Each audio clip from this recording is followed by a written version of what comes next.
ನಾನು ಬೆಲವತ್ತ ಗ್ರಾಮದ ಮಾಜಿ ಗ್ರಾಮ ಪಂಚಾಯತ್ ಸದಸ್ಯ ಮೋಹನ್ ಕುಮಾರ್ ಅಂತೇಳಿ ಮಾತಾಡ್ತಾ ಇದ್ದೀನಿ, ಸಮಾಜ ಸೇವಕ.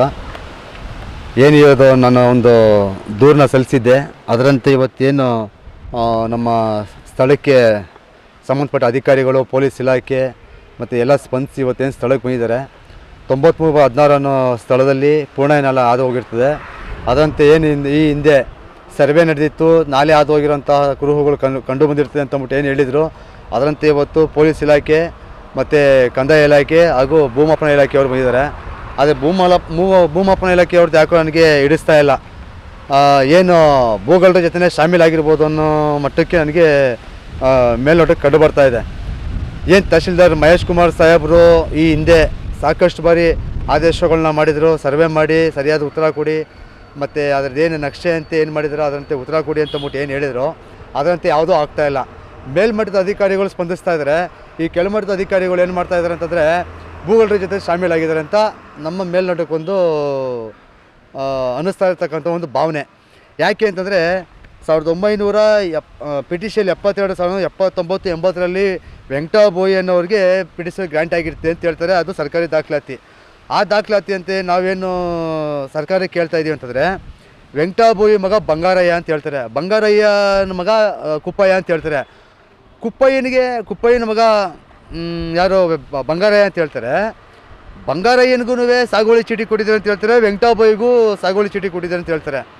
ಆದರೆ ಇದರಲ್ಲಿ ಏನು ಸತ್ಯಾಸತ್ಯತೆ ತಿಳಿದು ಬರ್ತಾ ಇದೆ ಅಂತಂದರೆ ಈ ಹಿಂದೆಯಿಂದನೂ ಏನು ಈ ಭೂಗಳರುಗಳು ಏನು ಸರ್ಕಾರಕ್ಕೆ ವಂಚನೆ ಬರ್ತಾ ಇದ್ದಾರೆ ಅಂತ ಹೇಳಿದ್ರೆ ವೆಂಕಟಬೋಯಿ ಮಗ ಬಂಗಾರಯ್ಯ ಅಂತ ಏನು ಹೇಳ್ತಾರೆ. ವೆಂಕಟಬೋಯಿ ಆಲ್ರೆಡಿ ಕೇಸ್ ಸೋತಿದ್ದಾರೆ. ಅವಧಿಗಿಂತ ಮುಂಚೆ ಮಾಡಿದ್ರು ಅಂತ ಏನು ಹೇಳ್ತಾರೆ. ಇಲ್ಲ, ಅವಧಿ ಮುಗಿದ ಮೇಲೆ ಮಾರಾಟ ಮಾಡಿರೋದ್ರಿಂದ ಅದನ್ನು ಅಸಿಂಧು ಅಂತೇಳಿ ರಿಜೆಕ್ಟ್ ಮಾಡ್ತಾರೆ. ಇದು ರಿಜೆಕ್ಟ್ ಆದಮೇಲೆ ಏನು ಮಾಡ್ತಾರೆ, ಬಂಗಾರಯ್ಯ ಅನ್ನೋಂಥ ವ್ಯಕ್ತಿನ ಸೃಷ್ಟಿ ಮಾಡ್ಕೋತಾರೆ. ವೆಂಕಟಬೋಯಿ ಮಗ ಬಂಗಾರಯ್ಯ ಅಂತೇಳಿ ಸೃಷ್ಟಿ ಮಾಡ್ಕೋತಾರೆ. ಆ ಸೃಷ್ಟಿ ಮಾಡಿಕೊಂಡು ಬಂಗಾರಯ್ಯನಿಂದ ಕೇಸ್ ನಡೆಸ್ಕೊಂಡ್ಬರ್ತಾರೆ. ಬಂಗಾರಯ್ಯನ ಮರಣ ಪ್ರಮಾಣ ಪತ್ರನ ಎಲ್ಲೂ ತೋರಿಸಿಲ್ಲ.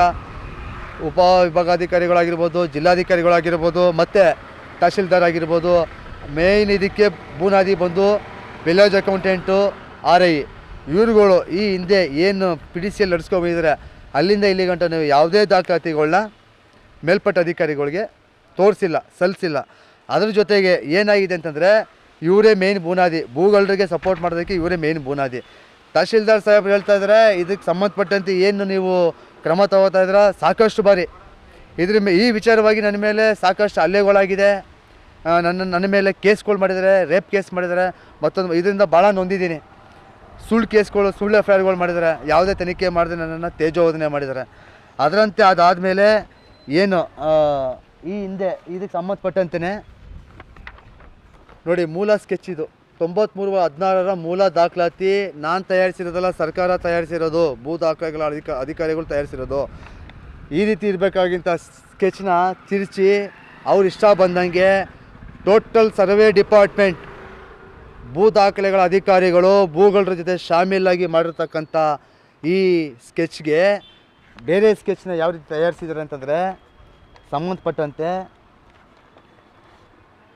ನೋಡಿ, ಅವ್ರಿಗೆ ಬೇಕಾದಂಥ ರೀತಿಯಲ್ಲಿ ಮಾಡಿರೋಂಥ ಸ್ಕೆಚ್ಚು 12 ಸ್ಕೆಚ್ ಮಾಡಿದ್ದಾರೆ.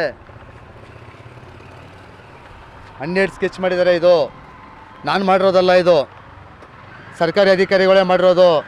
ಈ ಸ್ಕೆಚ್ನ ಅವರು ಈ ರೀತಿ ತಿರ್ಚಿದ್ದಾರೆ. ಕುಡಿಯೋದು ಈ ಸ್ಕೆಚ್ನ, ಈ ರೀತಿ ಇರೋ ಸ್ಕೆಚ್ನ ಈ ರೀತಿ ತಿರ್ಚಿದ್ದಾರೆ.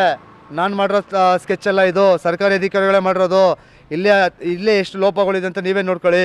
ಮಾಧ್ಯಮ ಮಿತ್ರರೇ, ನಾನು ಕೊಡ್ತಾ ಇರ್ತಕ್ಕಂಥ ಮಾಹಿತಿ ಎಲ್ಲ ಸತ್ಯವಾಗಿರೋ ಮಾಹಿತಿ. ನೀವು ಎಲ್ಲೇ ಕರೆದ್ರೂ ಈಗಾಗಲೇ ನಾನು ಲೋಕಾಯುಕ್ತಗೆ ಶಿಫಾರಸು ಮಾಡಿದ್ದೀನಿ. ಈ ಕೇಸು 93/15ನ ಮುಚ್ಚಿ 93/16 ಅಂತ ಮಾಡಿರೋಂಥ ಸ್ಕೆಚ್ ಇದು. ಈಗಾಗಲೇ ಹಿಂದೆ ಒಬ್ಬ ಜಿಲ್ಲಾ ದಂಡಾಧಿಕಾರಿ, ಒಬ್ಬ ಜಿಲ್ಲಾಧಿಕಾರಿ ದಾಖಲಾತಿನ ಏನು ಮಾಡಿದ್ದಾರೆ ಅಂತಂದರೆ ನೋಡಿ, 51 ಜನಕ್ಕೆ ಜಿಲ್ಲಾಧಿಕಾರಿಗಳು ಆದೇಶ ಮಾಡಿದ್ದಾರೆ. 51 ಜನಕ್ಕೆ ಜಿಲ್ಲಾಧಿಕಾರಿಗಳು ಆದೇಶ ಮಾಡಿರೋಂಥ ದಾಖಲಾತಿನ ಮರೆಮಾಚಿ 24 ಮನೆಗಳಿಗೆ ಬರೀ ಸ್ಕೆಚ್ನ, ಈ ರೀತಿ ನಕಲಿ ಸ್ಕೆಚ್ನ ತಯಾರು ಮಾಡಿ ಭೂ ದಾಖಲೆಗಳ ಅಧಿಕಾರಿಗಳೇ ದೊಡ್ಡ ಕಳ್ಳರು. ಇದರಲ್ಲಿ ಏನು ನಕ್ಷೆ ತಯಾರಿಸಿದರೆ ಭೂ ದಾಖಲೆಗಳ ಯಾವ್ದಾರು 12 ಸ್ಕೆಚ್ ಮಾಡಿದ್ದಾರೆ. ಈ ರೀತಿ 12 ಸ್ಕೆಚ್ ಮಾಡಿದ್ದಾರೆ. ಒಬ್ಬ ಜಿಲ್ಲಾ ಮ್ಯಾಜಿಸ್ಟ್ರೇಟ್, ಜಿಲ್ಲಾಧಿಕಾರಿ ದಾಖಲಾತಿಗೆ ಕವಡೆ ಕಾಸು ಕಿಮ್ಮತ್ತಿಲ್ಲ.